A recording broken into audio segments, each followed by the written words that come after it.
ஏற்கனவே இந்த முறை திமுக ஆட்சிக்கு வந்தோன்னே தாலிக்கு தங்கம் திட்டத்தை நிறுத்திட்டாங்க. ஆனா அதிமுக ஆட்சிக்கு வந்தோன்னே தாலிக்கு தங்கம் தரேன்னு சொல்லியிருக்கிறாங்க. இல்லங்க எங்களுக்கு தாலிக்கு தங்கம்லாம் வேணாம் அப்படின்னு நினைச்சீங்கன்னா, நீங்க திமுகவுக்கே ஓட்டு போடுங்க. அடுத்ததா மகளிருக்கு டூ வீலர் வாங்குறதுக்கு ரூ. 25,000 மானியம் ஏற்கனவே அதிமுக குடுத்துட்டு இருந்துச்சு. திமுக இந்த முறை ஆட்சிக்கு வந்தோனே அத நிறுத்திருச்சு.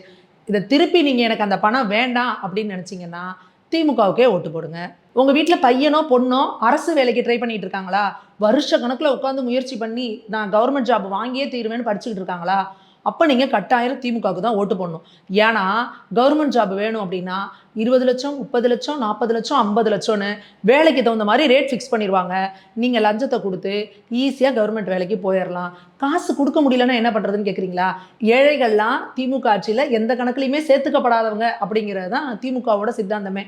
அப்படி இருக்கிறப்போ, ஏழை இளைஞர்கள் நீங்க எக்ஸாமுக்கு படிச்சுக்கிட்டே இருக்க வேண்டியதுதான். அவங்க பணத்த வாங்கிக்கிட்டு யாருக்காவது அரசு வேலைய குடுத்துருவாங்க. அப்படியே முட்டி மோதி நீங்க போய் ஏதாவது ஒரு கவர்ன்மென்ட் வேலைக்கு டிஎன்பிஎஸ்சி எக்ஸாம் போலான்னு போனீங்கன்னா கூட, நீங்க எக்ஸாம் எழுத ஆரம்பிக்கும் பொழுதே என்ன ஆகும்னா, தேர்வு ரத்துன்னு சொல்லி உங்க பிள்ளைங்களலாம் அழ வச்சு வீட்டுக்கு அனுப்பிருவாங்க.